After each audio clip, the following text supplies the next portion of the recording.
Salam jumpa pemirsa, bagaimana kabar Anda?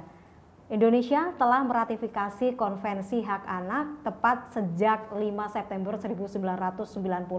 Selain itu, Indonesia atau pemerintah Indonesia juga berkomitmen dalam pembangunan dan juga hak anak ini kemudian membentuk salah satu kebijakan, yaitu kebijakan kota layak anak. Seperti apa kebijakan kota layak anak dan layakkah kota layak anak?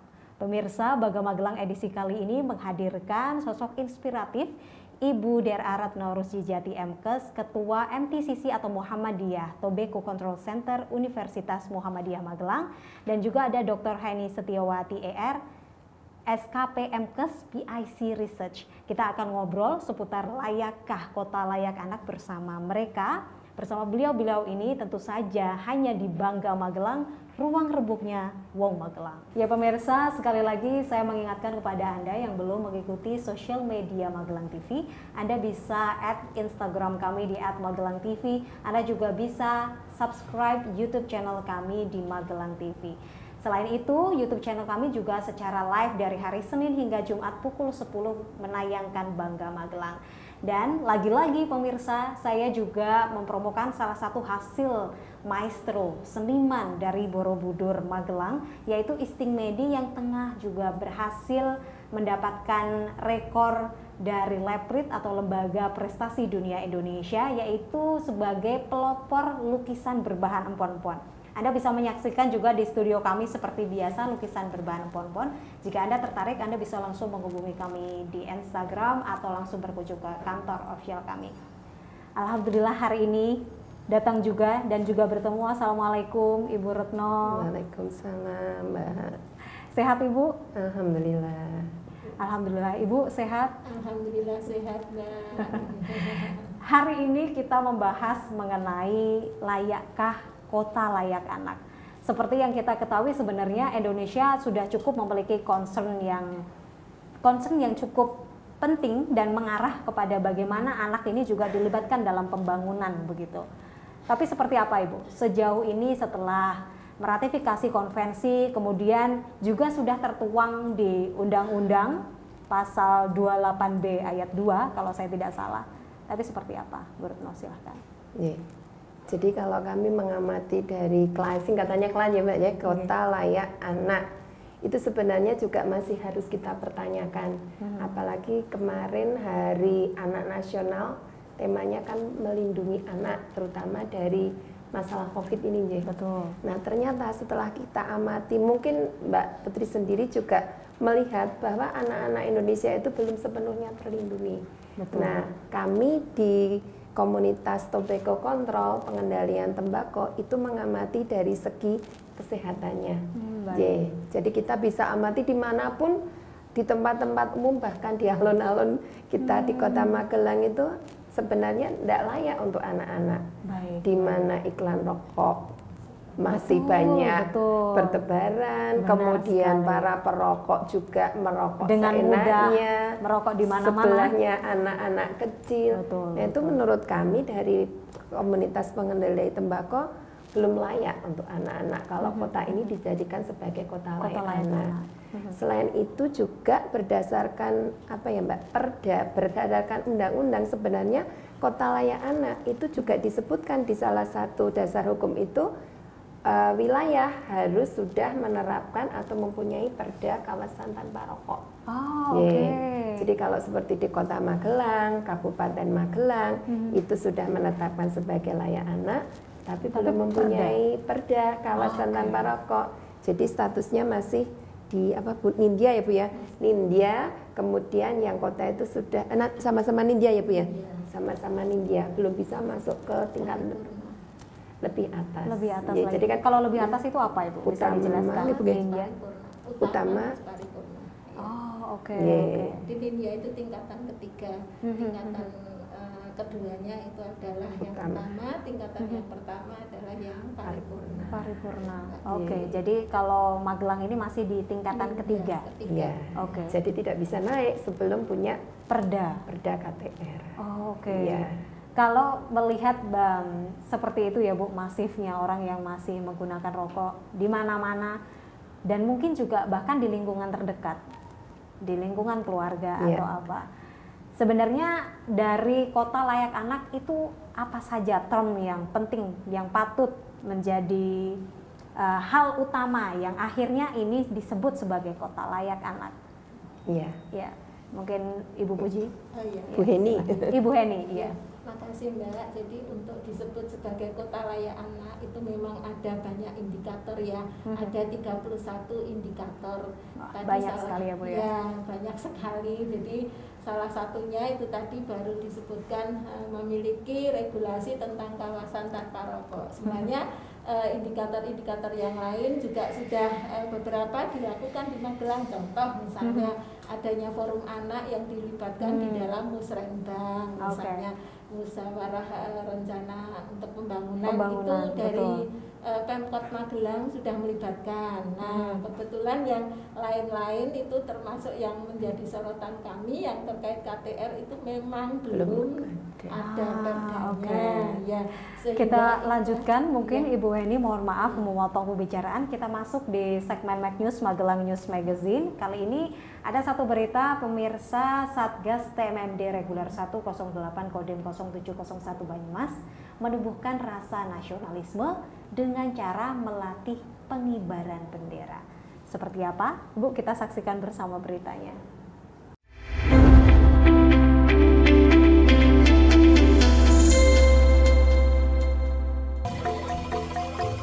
Tim Liputan Magelang TV.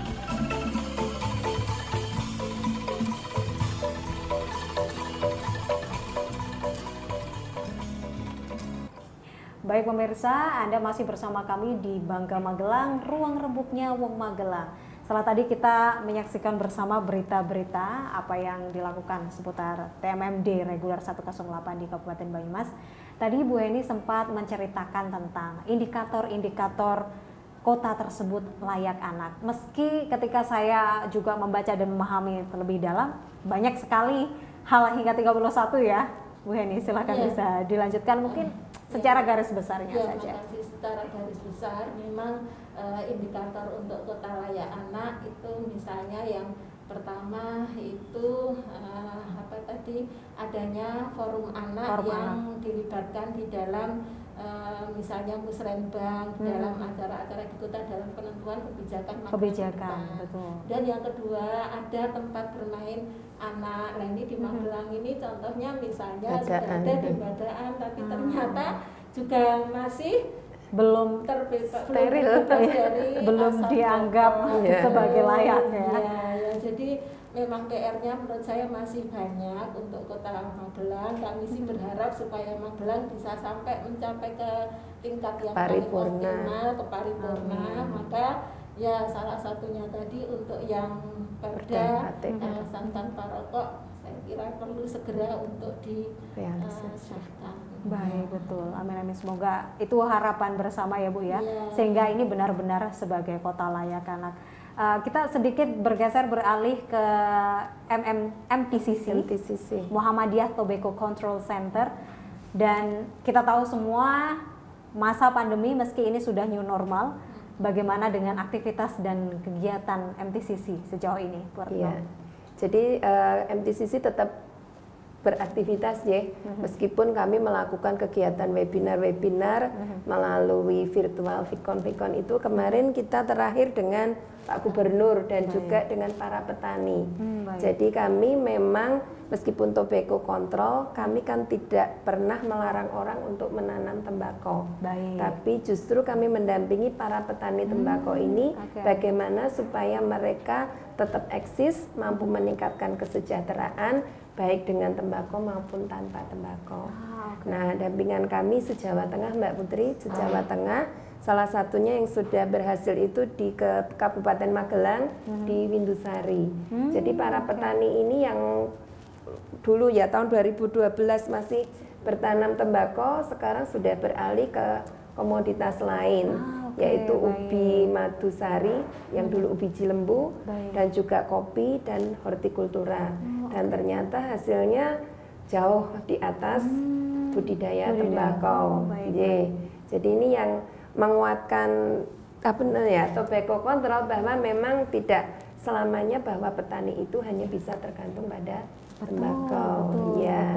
Betul. Jadi sudah kami publish kemana-mana. Kemarin juga hari Sabtu ya Bu ya, kita adakan press conference dengan hasil penelitian kami tentang pertanian tembakau, menghadirkan wartawan, menghadirkan petani, mereka bisa berdiskusi sendiri, sharing ilmu ya.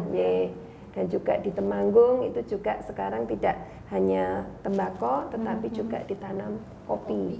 Jadi satu lahan itu bisa macam-macam. Mereka menggunakan konsep telahap, pola tanam telahap. Minimal satu lahan tanam 4 jenis komoditas. Oke. Seperti apa peran kemudian MTCC di lingkungan masyarakat, Ibu? Selain tadi mungkin mendampingi petani dan juga penelitian-penelitian tentu saja. Jadi kami melakukan advokasi kepada pemerintah daerah. Memang tujuan kami adalah setiap daerah yang kita dampingi ini bisa membuat kebijakan regulasi tentang kawasan tanpa rokok. Jadi 2 tahun ini kami mendampingi 20 kota kabupaten di Jawa Tengah. Dan dari 20 kota kabupaten itu baru berapa tidak Bu? Mudah ya. Baru 7 ya. Tidak mudah sebanyak itu Ibu. Baru 7 yang sudah menetapkan regulasi. Dan itu belum perda semua. Ada yang masih perwal, masih perbu. Ya. Tapi itu juga sudah merupakan prestasi tersendiri bagi MTCC ya. Justru Magelang sendiri Mbak, di mana kita berada di situ. MTCC berada di Magelang. Kota kabupaten belum. Nah ini menjadi PR berat ya, di mana memang MTCC sendiri berada di Kota Magelang. Gitu. Kalau melihat Kota Magelang ini selain tadi ada indikator yang masih belum membuat ini naik ke level yang lebih tinggi, ada lagi hal lain yang menurut Ibu ini belum layak untuk anak gitu, disebut kota layak anak atau KLA itu? Ya, tadi indikatornya Bu ya. Indikatornya itu ya sebagian memang sudah dicapai oleh Magelang, tapi yang belum memang ya beberapa yang belum, seperti misalnya saja angka kematian ibu, angka kematian bayi memang sudah minimal, namun masih ada terutama yang angka kematian bayi itu meskipun itu ada indikator tertentu untuk di bawah. Ya, meskipun persentasenya itu di bawah provinsi maupun di bawah nasional, tapi itu masih ada, termasuk pemberian ASI eksklusif itu juga masih belum sesuai dengan target. Harusnya kan yang diberi ASI eksklusif di atas 90%, namun di Magelang bisa mencapai itu. Cukup miris ya Bu ya. Ya, karena pemberian ASI eksklusif kan nanti terkait dengan keberhasilan perkembangan pertumbuhan anak, betul. Kalau ASI eksklusifnya bagus, insya Allah ke sana perkembangan anak khususnya di Magelang kan juga akan bagus, sehingga generasi ke depan diharapkan generasi yang memang berkualitas, apalagi didukung lingkungan sekitarnya nanti ada tidak tercemari oleh asap rokok misalnya. Jadi semakin maksimal pertumbuhannya. Ya, miris juga ya Bu melihat banyaknya problematika di lingkungan sekitar yang membuat Kota Magelang ini sendiri. Mungkin nanti kita bisa berbincang lagi mungkin apa kendala terbesar sehingga ini masih belum naik ke level berikutnya. Ini semakin seru sekali pemirsa. Kembali lagi ke Mac News, Magelang News Magazine. TMMD reguler 108 Kodim 0701 Banyumas mengangkat kearifan lokal. Seperti apa? Ini dia.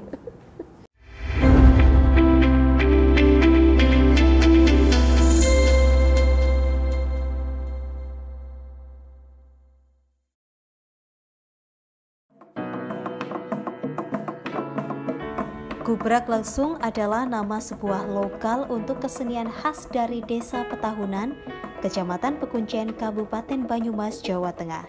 Sedangkan nama umumnya adalah Gojek Lesung.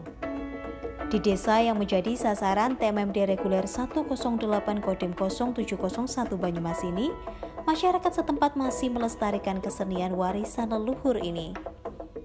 Maul Hidayat, Ketua Yayasan Pengembangan Pendidikan Kebudayaan Lentera Mandiri Petahunan menyampaikan bahwa dirinya bangga dengan merasa senang sekali dengan adanya program TMMD reguler 108 Kodim 0701 Banyumas. Mereka selalu menggelar latihan kesenian Kuprak Lesung yang tadinya direncanakan untuk menyambut pembukaan TMMD di desa. Namun karena pandemi COVID-19, maka upacara tersebut ditiadakan.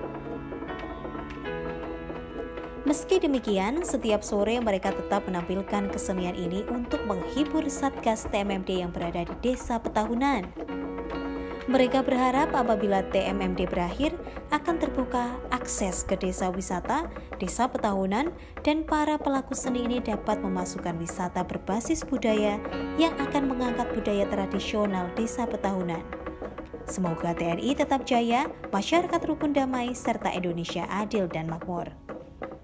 Inti dari kesenian Kuprak Lesung Desa Petahunan adalah suara dari lesung yang ditabuh menggunakan alu atau kayu panjang untuk menumbuk padi.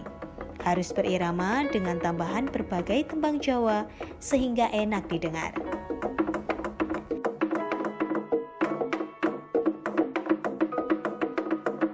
Assalamualaikum warahmatullahi wabarakatuh.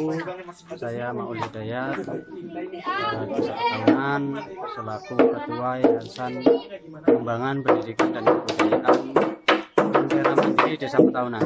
Alhamdulillah, kami bangga dan merasa senang sekali dengan adanya program TMMD reguler 108 oleh Kodim 0701 Banyumas. Dan di belakang saya kebetulan sedang dilaksanakan latihan kesenian tradisional asli Banyumas, Kuprak Lesung, yang awalnya dulu kami persiapkan untuk menyambut ataupun dalam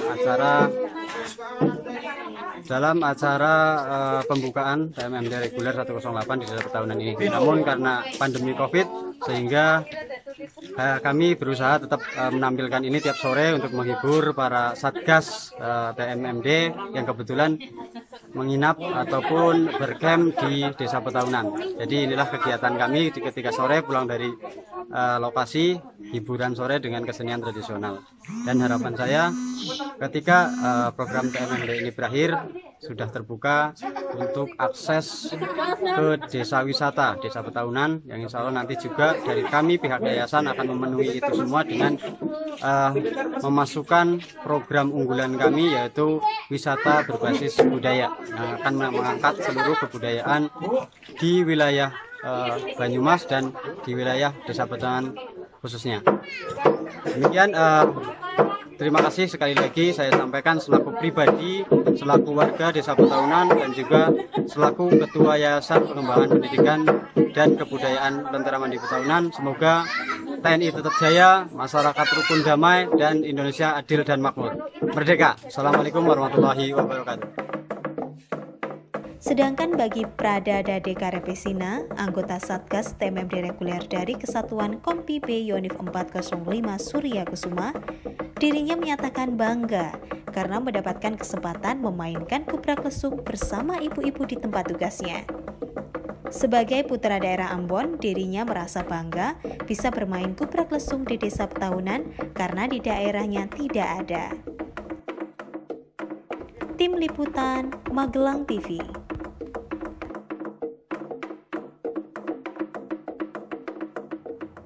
Ya pemirsa, itu tadi segmen Mag News Magelang News Magazine. Saya juga mengingatkan kepada Anda, pemirsa Magelang Televisi yang belum mendownload GPM Stream, Anda bisa segera mendownload GPM Stream di Google Play Store di HP Android kesayangan Anda. Kita masih berbincang mengenai layakkah kota layak anak. Ini cukup menarik, di mana sebenarnya anak itu adalah calon generasi penerus bangsa. Tetapi terkadang dalam pembangunan ataupun dalam berkebijakan, pemerintah masih belum mengikut sertakan anak ini sebagai salah satu subjek gitu ya. Dan tadi kita sempat berbincang banyak sekali hal-hal atau indikator yang masih belum terpenuhi di kota maupun kabupaten begitu ya, Bu. Lalu sebenarnya apa kendala terbesar sehingga mewujudkan ini? Mungkin PR yang cukup berat ya Bu ya, dimana saya sangat percaya sekali MTCC, Bu Retno dan juga Bu Heni sudah melewati proses yang panjang melewati proses yang panjang di mana menjadi salah satu bertanggung jawab atas beberapa kota gitu. Seperti apa? Silakan Bu Eni atau Bu Retno. Ya, jadi mungkin ya Mbak ya, kendala mengapa kok tidak segera menetapkan regulasi kawasan tanpa rokok itu juga memang panjang ya. Seperti misalnya begini, karena salah satunya adalah intervensi industri rokok. Di mana industri rokok itu kan memberikan sumbangan PAD bagi suatu wilayah yang mungkin besar ya.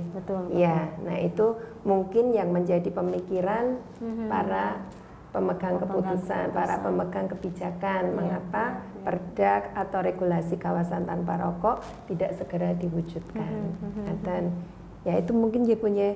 Tapi sebenarnya kalau seperti di Kota Bogor itu ternyata dari iklan-iklan rokok itu tidak menyumbangkan terlalu banyak pada PAD. Bahkan setelah wali kota itu mengeluarkan perda kawasan tanpa rokok, justru PAD-nya semakin meningkat. Digantikan oleh iklan lain yang lebih layak. Iya, lebih layak dan mungkin lebih nilai jualnya tinggi ya Mbak ya. Tapi mungkin ya yang wilayah-wilayah yang belum itu mungkin pemikirannya masih pemikirannya berbeda, atau mungkin ada indikator lain yang dirasa lebih penting. Saya nggak tahu, kita kan hanya berasumsi dan berpendapat ya. Kalau Bu Eni ada tanggapan lain? Ya, kalau di samping yang sudah disampaikan oleh Bu Retno, kadang persepsi dari pejabat sendiri melarang. Itu dikiranya KTR itu terus melarang orang untuk merokok. Padahal itu tidak betul gitu ya. Jadi kalau mau yang merokok, monggolah merokok, tapi jangan mengganggu yang lain yang akhirnya menimbulkan pada penyakit yang lain. Jadi KTR ini mengatur di mana area merokok itu diperbolehkan di suatu tempat misalnya. Jadi tidak sembarangan di sana sini yang akhirnya yang di sekitarnya itu menjadi perokok pasif, yang itu juga berbahaya. Dampak yang ditimbulkan ke kesehatan juga berbahaya seperti itu. Jadi ada persepsi semacam itu, Mbak Putri. Betul. Ya. Mungkin arah MTCC juga mengedukasi atau advokasi tentang sebenarnya arahnya itu begitu ya Bu ya. Kita MTCC itu sudah melalui jalur eksekutifnya, sudah jalur legislatifnya juga sudah katanya tinggal nunggu diteken. Ternyata sampai sekarang belum ya. Jadi persepsi persepsi para pemegang kebijakan ini yang mungkin masih berarti perda KTR kita tidak boleh merokok, padahal kita merokok. Padahal kalau perda KTR itu membatasi saja. Karena yang kawasan tanpa rokok itu kalau disebutkan di Undang-Undang Nomor 36 2009 itu ada 7 Mbak. Termasuk di angkutan umum, tempat ibadah, bermain anak, tempat kerja, tempat umum, pendidikan, yankes. Dan kalau di tempat kerja bisa disediakan tempat merokok, tidak ruangan Mbak, tetapi terbuka beratap langit dan di belakang tidak untuk lalu lalang orang. Sebenarnya di banyak tempat di Indonesia juga sudah ada ruangan khusus untuk merokok ya, di tempat transportasi umum, di tempat apa saya kira. Dan mungkin kita juga patut mencontoh salah satu negara tetangga di Brunei Darussalam, di mana itu bebas asap rokok. Itu juga jadi negara impian mungkin ya. Dan juga bagaimana caranya mereka menerapkan itu bukan perkara mudah. Ini satu kota aja, PR-nya banyak banget ya Bu ya. Jadi tujuan kami kan Mbak sebenarnya untuk melindungi para perokok pasif, terutama anak dan kaum perempuan. Tujuan gerakan kami. Ada tambahan lain Bu Eni? Ya Mbak, sementara cukup ya Bu ya. Iya, mungkin kompleks Mbak masalahnya. Jadi sekarang di Indonesia itu kan terjadi pergeseran penyakit. Saya dari background kesehatan ya. Kalau dulu orang meninggal itu karena penyakit infeksi, tapi sekarang orang meninggal ini karena penyakit tidak menular, yaitu hipertensi, kemudian penyakit jantung, diabetes mellitus misalnya dan yang lain. Nah, padahal faktor resiko dari penyakit jantung, dari hipertensi itu salah satunya adalah rokok itu gitu loh. Jadi ya kita kan tidak ingin tentunya warga masyarakat di Indonesia yang harusnya mungkin usianya bisa 70 tapi ternyata 60 gara-gara kena penyakit yang tidak menular akibat dari rokok tadi. Terakhir apa yang ingin disampaikan kepada masyarakat atau pemerintah? Bu Retno, silakan. Kalau masyarakat itu biasanya kalau ada peraturan dan penegakan peraturannya tepat itu kan manut ya Mbak ya. Betul. Jadi mungkin tinggal ke para pemegang kebijakan ini supaya memang benar-benar segera membuat kebijakan yang benar-benar dapat melindungi masyarakat. Ya. Khususnya anak. Iya, terutama anak-anak generasi penerus kita tadi. Betul. Nah, masa sekarang kalau kita melihat itu kan urododo tuh Mbak di jalan waktu sebelum Covid ya, anak-anak sekolah pakai seragam biru, itu ngerokok. Betul. Ya Allah, urododo aja itu Mbak. Betul. Nah, ini sedekat itu ya rokok dengan anak-anak. Mereka belum bekerja, udah ngerokok di jalan ya Allah. Miris sekali. Ada tambahan dari Bu Heni? Ya, sudah cukup pesan aja untuk anak-anak Indonesia ya di dalam rangka Hari Anak tadi.